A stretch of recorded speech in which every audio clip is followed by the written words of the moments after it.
Hello friends, this is Vrinda. Welcome to Mrs.Digitutor. Kerala syllabus +1 Englishലെ first യൂണിറ്റായ glimpses of ഗ്രേറ്റ്നെസ്സിലെ third chapter a quest for everything എന്ന് പറയുന്ന വർക്കാണ് നമ്മൾ ഇന്ന് നോക്കുന്നത്. So it's a beautiful note about Stephen Hawking. നമുക്ക് പോർഷനിലേക്ക് കടക്കാം. Quest for a Theory of Everything by Kitty Gail Ferguson. നമ്മുടെ +1 ഇംഗ്ലീഷിലെ ഫസ്റ്റ് യൂണിറ്റിലെ തേർഡ് ചാപ്റ്ററാണിത്. This is a portion or a story or something note about Stephen Hawking. Stephen ഹോക്കിങ്ങിനെ നമുക്ക് എല്ലാവർക്കും അറിയാം. He's a famous English theoretical physicist ആണ്. അതുപോലെ ഒരു കോസ്മോളജിസ്റ്റും ഓതറും ഒക്കെയാണ്. A brief history of time എന്ന് പറയുന്ന ബുക്കാണ് അദ്ദേഹത്തിൻ്റെ ഏറ്റവും പോപ്പുലറായിട്ടുള്ള വർക്ക് എന്ന് പറയുന്നത്. അപ്പം നമുക്ക് എല്ലാവർക്കും അറിയാം, ഒരുപാട് വെല്ലുവിളികൾ നേരിട്ട ഒരു ലൈഫായിരുന്നു സ്റ്റീഫൻ ഹോക്കിങ്ങിൻ്റെത് അല്ലേ. അതിനെല്ലാം അദ്ദേഹം അതിജീവിച്ച് വലിയ ഉയരത്തിലേക്കാണ് അദ്ദേഹം എത്തിച്ചേർന്നിരിക്കുന്നത്. അതിനെക്കുറിച്ചാണ് ഇവിടെ നമുക്ക് ഇതിലൂടെ ഫെർഗൂസൻ പറഞ്ഞു തരുന്നത്. സോ ഈ സ്റ്റീഫൻ ഹോക്കിംഗ് എങ്ങനെ ഒരു സൂപ്പർനോവ പരിവേഷത്തിലേക്ക് എത്തിച്ചേർന്നു എന്നതാണ് ഈ ഒരു സ്റ്റോറിയിൽ വിവരിക്കുന്നത്. what do you mean by supernova? Supernova means something that is the brightest or the shining, അല്ലെങ്കിൽ ജ്വലിച്ചു കൊണ്ടിരിക്കുന്ന അല്ലെങ്കിൽ തിളങ്ങിക്കൊണ്ടിരിക്കുന്ന, ഫോർ എക്സാമ്പിൾ ഒരു സ്റ്റോർ എന്നൊക്കെ നമുക്ക് പറയാം. അപ്പോൾ ആ ഒരു പൊസിഷനിലേക്ക് എങ്ങനെ ഈ ഒരു ചാലഞ്ചസിനെയൊക്കെ ഓവർകം ചെയ്ത് സ്റ്റീഫൻ ഹോക്കിംഗ് എത്തി എന്നുള്ളതിനെ കുറിച്ചിട്ടാണ് ഇതിനകത്ത് പറയുന്നത്. അപ്പം നമുക്ക് നോക്കാം. In the Cockcroft lecture room on April 29, 1980, scientists and university dignitaries gathered in steep tiers of seats facing a two-story wall of chalkboard and slide screen. So, 1980 April 29 അവിടെ നടക്കുന്ന, അതായത് കോക്രോഫ്റ്റ് ലെക്ചർ റൂമിൽ നടക്കുന്ന ഒരു ലെക്ചറിനെ കുറിച്ചിട്ടാണ് ഇവിടെ പറയുന്നത്. അപ്പോൾ ആ ലെക്ചർ എന്ന് വെച്ചാൽ ഒരു സെമിനാർ പോലെ ആരോ ഒരാൾ എന്തോ ഒരു ടോപ്പിക്കിനെ കുറിച്ച് സംസാരിക്കാൻ പോകുന്നു. അതാണ് നമ്മൾ ലെക്ചർ കൊണ്ട് ഉദ്ദേശിക്കുന്നത്. അപ്പം ഇത് കേൾക്കാനായിട്ട് ഒരുപാട് സയൻറ്റിസ്റ്റുകളും അതുപോലെ യൂണിവേഴ്സിറ്റി ഡിഗ്നിറ്ററീസ്, അതായത് യൂണിവേഴ്സിറ്റിയിലെ പ്രമുഖരായിട്ടുള്ള ആൾക്കാർ ഒരുപാട് പേര് ഒത്തുചേർന്നിട്ടുണ്ട്. The occasion was the inaugural lecture by a new Locasian professor of mathematics, the 38-year-old mathematician and physicist Stephen Hawking. അപ്പം ഈ ഒരു ഒക്കേഷനിൽ ആ ലെക്ചർ ആരാണ് ഇനാഗുറൽ ലെക്ചർ നടത്താൻ പോകുന്നത്? പുതിയ ലൊക്കേഷ്യൻ പ്രൊഫസർ ഓഫ് മാത്തമാറ്റിക്സ്, അതായത് ലൊക്കേഷൻ പ്രൊഫസർ എന്ന് വെച്ചാൽ നമ്മുടെ കേംബ്രിഡ്ജ് യൂണിവേഴ്സിറ്റിയിലെ മാത്തമാറ്റിക്സിൻ്റെ പ്രൊഫസർഷിപ്പ് നേടുന്നവരെ ആ ഒരു ഹോൾഡേഴ്സിനെ വിളിക്കുന്ന പേരാണ് ഈ ലൊക്കേഷൻ പ്രൊഫസർ ഓഫ് മാത്തമാറ്റിക്സ് എന്ന് പറയുന്നത്. അത് വളരെ കുറച്ച് പേർക്ക് മാത്രമേ ആ ഒരു പദവി കിട്ടിയിട്ടുള്ളൂ. അപ്പോൾ അതിലൊരാളായിരുന്നു ആര്? Stephen Hawking. ആൻഡ് അദ്ദേഹത്തിൻ്റെ ഏജ് പറയുന്നുണ്ട്. ഹി ഈസ് 38-year-old മാത്തമാറ്റീഷ്യനും അതുപോലെ ഫിസിസിസ്റ്റുമാണെന്ന് പറയുന്നുണ്ട്. The title of the lecture was a question, is the end in sight for theoretical physics. So ഈ ലെക്ചറിൻ്റെ ടൈറ്റിൽ എന്ന് പറയുന്നത് തന്നെ ഒരു ക്വസ്റ്റ്യൻ ആയിരുന്നു, ഒരു സ്റ്റേറ്റ്മെൻ്റ് ആയിരുന്നില്ല, മറിച്ചൊരു ക്വസ്റ്റ്യൻ ആയിരുന്നു. എന്തായിരുന്നു ആ ക്വസ്റ്റ്യൻ എന്ന് വെച്ചാൽ, തിയററ്റിക്കൽ ഫിസിക്സിൻ്റെ അവസാനമായോ അല്ലെങ്കിൽ തിയററ്റിക്കൽ ഫിസിക്സ് അവസാനിക്കാറായോ എന്നുള്ള ഒരു ക്വസ്റ്റ്യൻ ആയിരുന്നു ആ ലെക്ചറിൻ്റെ title. Hawking startled his listeners by announcing that he thought it was. അപ്പം ഹോക്കിങ്സ് എന്ത് ചെയ്തു? അദ്ദേഹത്തിൻ്റെ ലിസണേഴ്സിനെ ഒന്ന് സ്റ്റാർട്ടിൽ ചെയ്തു, അതായത് അവരിലൊരു പ്രകമ്പനം, അതായത് ഒരു ഞെട്ടൽ ഉണ്ടാക്കി. അതായത് ഈ ഒരു ക്വസ്റ്റ്യൻ എന്താണ്, തിയററ്റിക്കൽ ഫിസിക്സിൻ്റെ അവസാനമാണോ നമ്മൾ ഈ കാണുന്നത് എന്നുള്ളത്. എന്നിട്ട് ഹോക്കിങ്സ് പറയുന്നു, ഞാൻ അങ്ങനെയാണ് കരുതിയത്. He invited them to join him in a sensational escape through time and space to find the holy grail of science, the theory that explains the universe and everything that happens in it. അപ്പം ഇതിൽ അദ്ദേഹം പറഞ്ഞു, science എന്ന് പറയുന്നത് എന്താണ്? നമ്മുടെ മൊത്തത്തിൽ യൂണിവേഴ്സിൽ നടക്കുന്ന എന്തിനെക്കുറിച്ചും എക്സ്പ്ലെയിൻ ചെയ്യുന്ന ഒന്നാണ് എന്ത്? സയൻസ് ഇല്ലേ. അപ്പം അതിന് നമ്മുടെ യൂണിവേഴ്സിൽ നടക്കുന്ന എന്തിനെക്കുറിച്ചും എക്സ്പ്ലെയിൻ ചെയ്യുന്നു. അതിൽ എന്തൊക്കെയാണോ നടക്കുന്നതെന്നും എങ്ങനെയാണ് നടക്കുന്നതെന്നും ഒക്കെ നമുക്ക് സയൻസ് എന്ത് ചെയ്യുന്നുണ്ട്? എക്സ്പ്ലെയിൻ ചെയ്ത് തരുന്നുണ്ട്. അപ്പം അദ്ദേഹം, നമ്മുടെ ഹോക്കിങ്സ് എന്ത് ചെയ്യുന്നു? തൻ്റെ ലിസണേഴ്സിനെ ഇൻവൈറ്റ് ചെയ്യുവാണ്. അതായത് സയൻസ് എന്ന് പറയുന്നത് it's like a holy grail. Holy grail എന്ന് വെച്ചാൽ നമ്മുടെ ക്രിസ്തുവിൻ്റെ അവസാനത്തെ അത്താഴത്തിൽ ആ ഒരു പാനീയം വിളമ്പിയിരുന്നാണ് ഹോളി ഗ്രെയിൽ എന്ന് പറഞ്ഞത്. അപ്പോൾ അത്രത്തോളം വിശിഷ്ടമായ സയൻസിൻ്റെ ഒന്നിനെ കണ്ടുപിടിക്കാം, അല്ലെങ്കിൽ അതിലൂടെ നമുക്ക് എസ്കേപ്പ് ചെയ്യാം എന്നുള്ള രീതിയിൽ അദ്ദേഹം തൻ്റെ ലിസണേഴ്സിനെ ഇൻവൈറ്റ് ചെയ്യുകയാണ്. Stephen Hawking sat silently in a wheelchair while one of his students read his lecture to the assembled company. So, Stephen Hawking എന്ത് ചെയ്യാണ്? അദ്ദേഹം തൻ്റെ വീൽചെയറിൽ, നമുക്കറിയാമല്ലോ അദ്ദേഹം വീൽചെയറിൽ ഇരിക്കുകയാണ്, വളരെ സൈലൻ്റ് ആയിട്ട് ഇരിക്കുകയാണ്. അപ്പം ഈ ലെക്ചർ വായിക്കുന്നത് അദ്ദേഹത്തിൻ്റെ ഒരു സ്റ്റുഡൻ്റ് ആണ്. ആർക്ക്? ടു ദി അസംബിൾഡ് കമ്പനി എന്ന് വെച്ചാൽ അവിടെ കൂടിയിരിക്കുന്ന അല്ലെങ്കിൽ വന്നു ചേർന്നിരിക്കുന്നവർക്ക് വേണ്ടിയിട്ട്.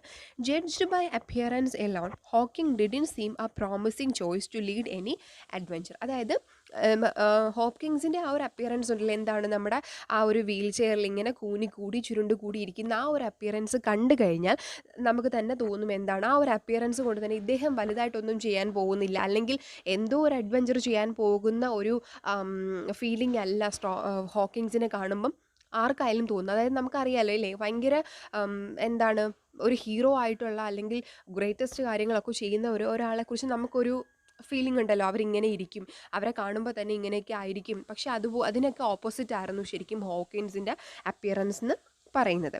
Stephen Hawking was born on 8th January 1942 in Oxford, England. ഈ ഒരു പാരഗ്രാഫ് തൊട്ട് സ്റ്റീഫൻ ഹോക്കിങ്ങിൻ്റെ ഒരു പ്രൊഫൈൽ അല്ലെങ്കിൽ ആ ഒരു ബയോഗ്രഫി ഇവിടെ തുടങ്ങുകയാണ്.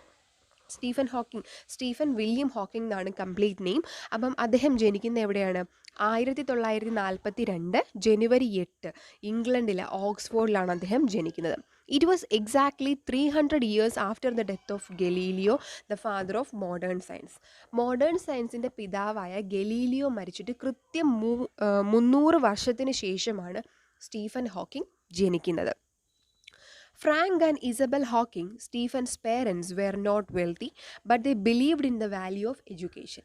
അപ്പം ഇവരാണ് ഫ്രാങ്ക് ആൻഡ് ഇസബൽ ഹോക്കിംഗ്. അപ്പോൾ ഇവർ രണ്ടുപേരുമാണ് നമ്മുടെ സ്റ്റീഫൻ ഹോക്കിങ്ങിൻ്റെ പേരൻസ്. ഇവരെന്ന് പറയുന്നത് അത്രത്തോളം വെൽത്തി ഒന്നും ആയിരുന്നില്ല, അത്രത്തോളം റിച്ച് ആയിട്ടുള്ള ഫാമിലി ഒന്നും ആയിരുന്നില്ല. പക്ഷേ അവർക്ക് എഡ്യൂക്കേഷൻ്റെ മൂല്യം എന്താണ്, അതിൻ്റെ വില എന്താണെന്നുള്ളത് കൃത്യമായിട്ട് അറിയാമായിരുന്നു. So they planned for Stephen to go to Westminster, a famous public school in the heart of London. അപ്പോൾ അതുകൊണ്ട് തന്നെ വിദ്യാഭ്യാസമാണ് മറ്റെന്തിനേക്കാളും വലുത് എന്നൊരു വിശ്വാസം അവർക്കുള്ളത് കൊണ്ട് തന്നെ സ്റ്റീഫനെ അവിടുത്തെ ഏറ്റവും മികച്ച സ്കൂളിൽ, ലണ്ടൻ്റെ ഹൃദയഭാഗത്തുള്ള വെസ്റ്റ്മിൻസ്റ്ററിലെ പബ്ലിക് സ്കൂളിലേക്ക് അയക്കാനായിരുന്നു അവരുടെ planning.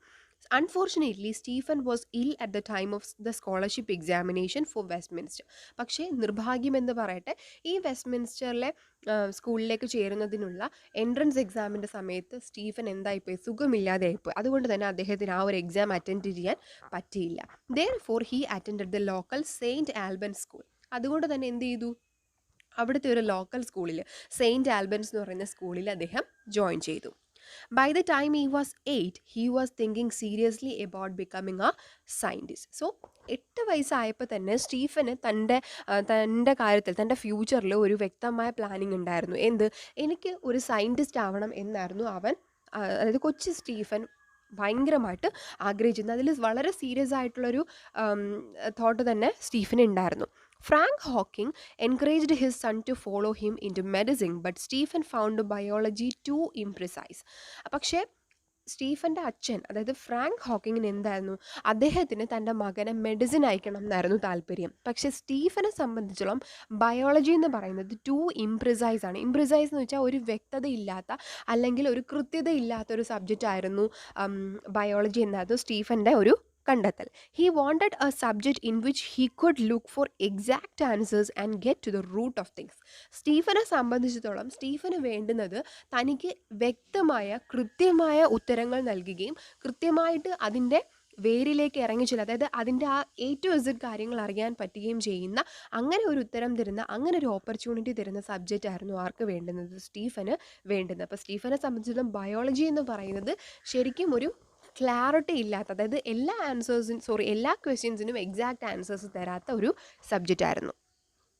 Young Stephen was no prodigy, he was just an ordinary English boy. So കൊച്ചു സ്റ്റീഫൻ ഒരു പ്രോഡിഗി ഒന്നും ആയിരുന്നില്ല. പ്രോഡിഗി എന്ന് വെച്ചാൽ വളരെ ഒരു എക്സെപ്ഷണൽ ക്വാളിറ്റീസും ടാലൻറ്റും ഒക്കെയുള്ള യങ് ആയിട്ടുള്ള ആൾക്കാരാണ് പ്രോഡിഗി എന്ന് പറഞ്ഞത്. പക്ഷേ കൊച്ചു സ്റ്റീഫൻ എന്തായിരുന്നു? ഒരു പ്രോഡിഗി ഒന്നും ആയിരുന്നില്ല, അത്രത്തോളം ഇൻ്റലിജൻ്റ് ഒന്നും ആയിരുന്നില്ല. He was just an ordinary English schoolboy, slow in learning to read, his handwriting the despair of his teachers.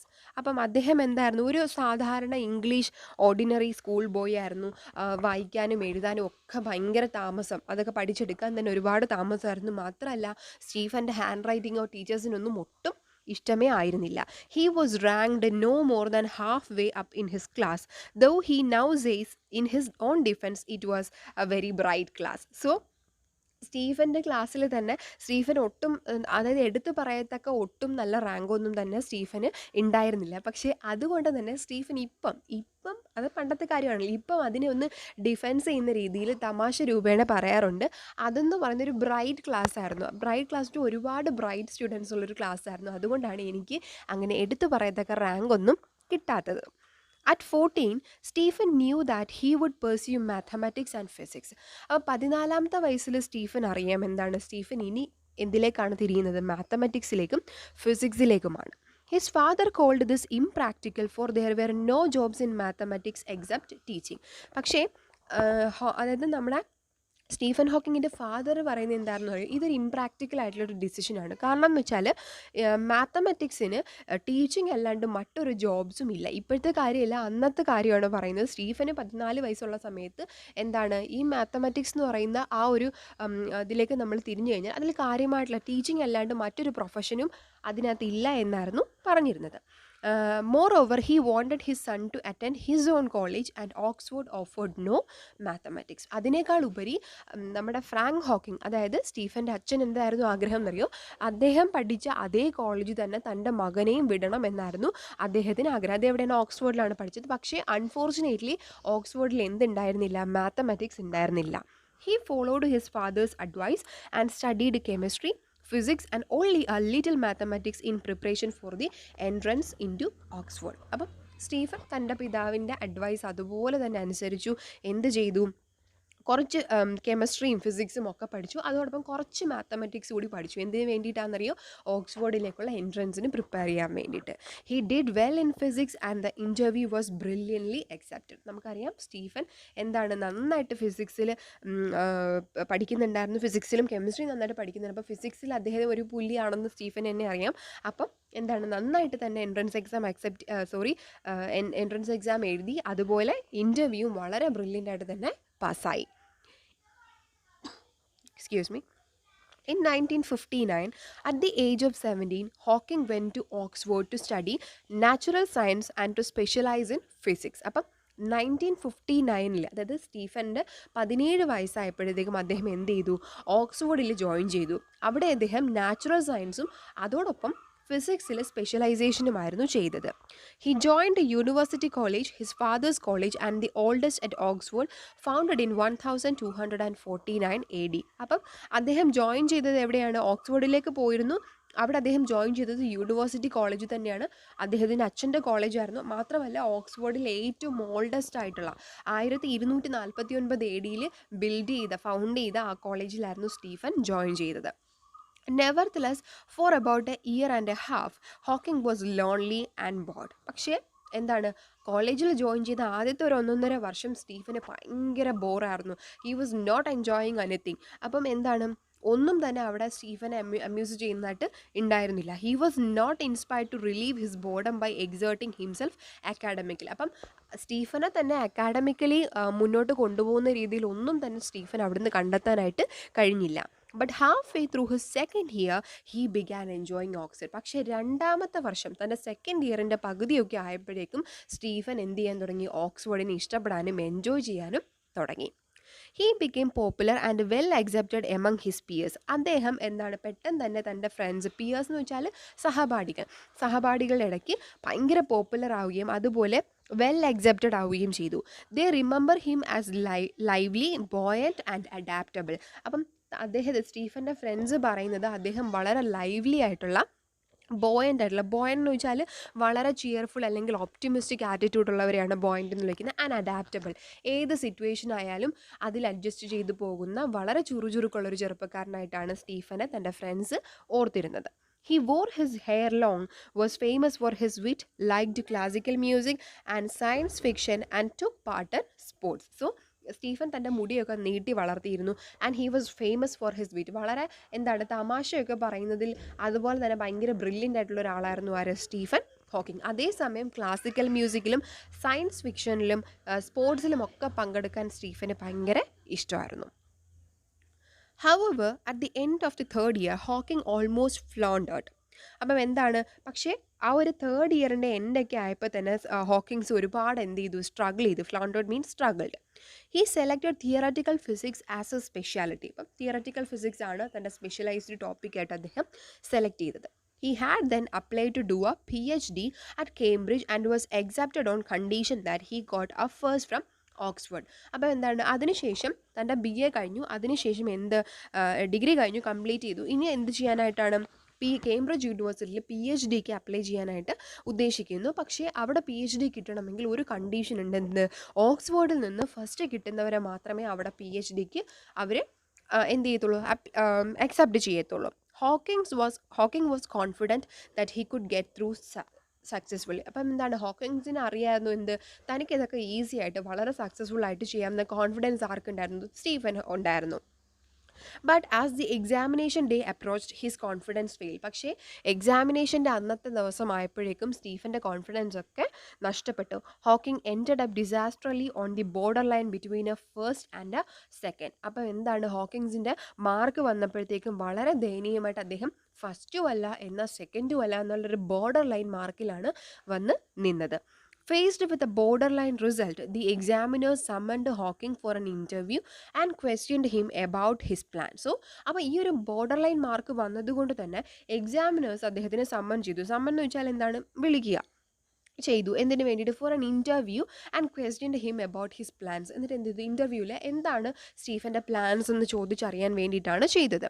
In spite of the tenseness of the situation, Hawking managed to come up with the kind of remark for which he was famous among his friends. അപ്പോൾ എന്താണ്, ആ ഒരു സിറ്റുവേഷനിൽ ഉണ്ടായിരുന്ന ഒരു ടെൻസ്നെസ് ഉണ്ടല്ലോ, ആ ഒരു ടെൻസ്ഡ് ഫീലിംഗ് ആണ്.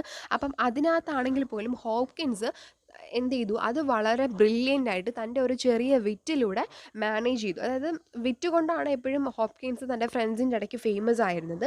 അപ്പോൾ എന്താണ് അദ്ദേഹം പറഞ്ഞു എന്ന് നോക്കാം. If I get a first, I shall go to Cambridge. If I receive a second, I will remain at Oxford. അപ്പോൾ എന്താ പറഞ്ഞത്, സോ എനിക്കിവിടെ ഒരു ഫസ്റ്റ് കിട്ടിക്കഴിഞ്ഞാൽ ഞാൻ കേംബ്രിഡ്ജിലേക്ക് പോകും. എനിക്കൊരു സെക്കൻഡ് ആണ് കിട്ടുന്നതെങ്കിൽ ഞാൻ എവിടെ തന്നെ കാണും, ഓക്സ്ഫോർഡിൽ തന്നെ കാണും. So I expect that you will give me a first. അതുകൊണ്ട് നിങ്ങൾ എനിക്കൊരു ഫസ്റ്റ് തരുമെന്ന് തന്നെ ഞാൻ എക്സ്പെക്റ്റ് ചെയ്യുന്നു എന്നാണ് ഹോക്കിങ്സ് പറഞ്ഞത്. He got his first and he went to Cambridge. ഇത് കേട്ടതും ആ എക്സാമിനേഴ്സ് എന്ത് ചെയ്തു, സ്റ്റീഫന് ഒരു ഫസ്റ്റ് റാങ്ക് തന്നെ കൊടുത്തു. ആൻഡ് ഹി വെൻറ്റ് ടു കേംബ്രിഡ്ജിലേക്ക് പോയി PhDക്ക് ജോയിൻ ചെയ്യാൻ.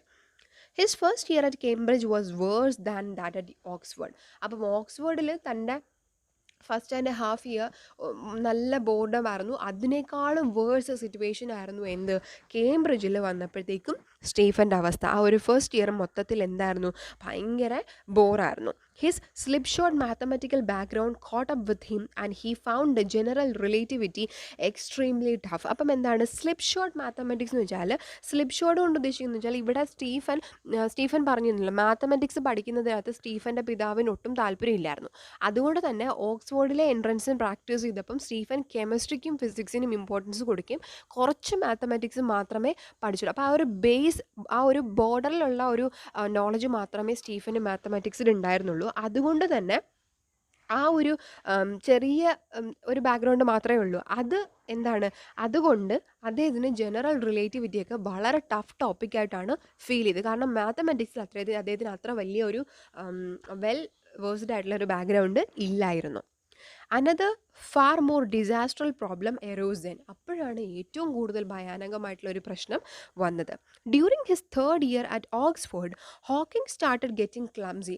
ആ ഒരു മൂന്നാമത്തെ വർഷമൊക്കെ ആയപ്പോഴേക്കും, ഓക്സ്ഫോർഡിലെ മൂന്നാമത്തെ വർഷമൊക്കെ ആയപ്പോഴത്തേക്കും ഹോക്കിങ്സിന് പെട്ടെന്ന് വളരെ ഒരു ക്ലംസി ഫീലിങ്സ്, മൊത്തത്തിലൊരു ഒട്ടും എന്തൊക്കെയോ ഒരു ഡിഫറെൻ്റ് ആയിട്ടുള്ള എന്തൊക്കെയോ ഒരു കുഴപ്പങ്ങളൊക്കെ ഉള്ളതായിട്ട് ഇങ്ങനെ ഫീൽ ചെയ്ത് തുടങ്ങി. He would fallen once or thrice for no apparent reason. ഒരു കാര്യവും ഇല്ലാതെ പെട്ടെന്ന് ഇങ്ങനെ നടന്നു പോകുമ്പോൾ 2-3 തവണയൊക്കെ ഒരു ദിവസം ഇങ്ങനെ വീഴാനായിട്ട് തുടങ്ങി. പ്രത്യേകിച്ച് ഒരു കാരണവുമില്ല. അതായത് ബോഡിയിൽ ഒരു കൺട്രോൾ നഷ്ടപ്പെടുന്ന ഫീലിംഗ് സ്റ്റീഫന് തോന്നി. The following autumn at Cambridge, he had trouble tying his shoes and sometimes he had difficulty talking. അപ്പം എന്താണ് ഇവിടെ സംഭവിച്ചത്? പിന്നെ വന്ന ആ ഓട്ടം സീസണിൽ കേംബ്രിഡ്ജിൽ വെച്ചിട്ട് അദ്ദേഹത്തിന് തൻ്റെ ഷൂ ലേസ് കെട്ടാൻ പോലും കഴിയാതെ, എന്ന് വെച്ചാൽ അത്രത്തോളം എന്തോ ഒരു ഡിഫിക്കൽട്ടി അദ്ദേഹത്തിന് ഫീൽ ചെയ്തു. അതോടൊപ്പം തന്നെ ചില സമയത്തൊക്കെ സംസാരിക്കുന്നതിനും കുറച്ച് ബുദ്ധിമുട്ടൊക്കെ സ്റ്റീഫന് തോന്നി തുടങ്ങി. അപ്പോൾ സംതിങ് വേഴ്സസ് ഹാപ്പനിങ്. അപ്പോൾ എന്തോ ഒന്ന് സ്റ്റീഫന് സംഭവിച്ചുകൊണ്ടേയിരിക്കുന്നു.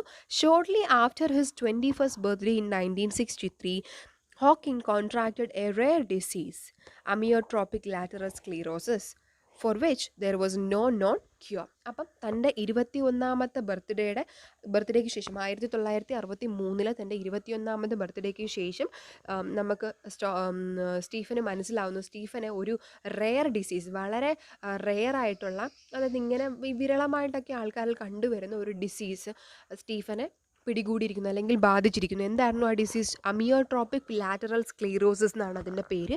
ഈ ഒരു ഡിസീസ് എന്ന് വെച്ചാൽ അതിന് ഒരു ക്യൂറും, അതായത് ഇതിനൊരു മരുന്നും ഇതുവരെ കണ്ടുപിടിച്ചിട്ടില്ല, അതിനൊരു പ്രതിവിധിയില്ല.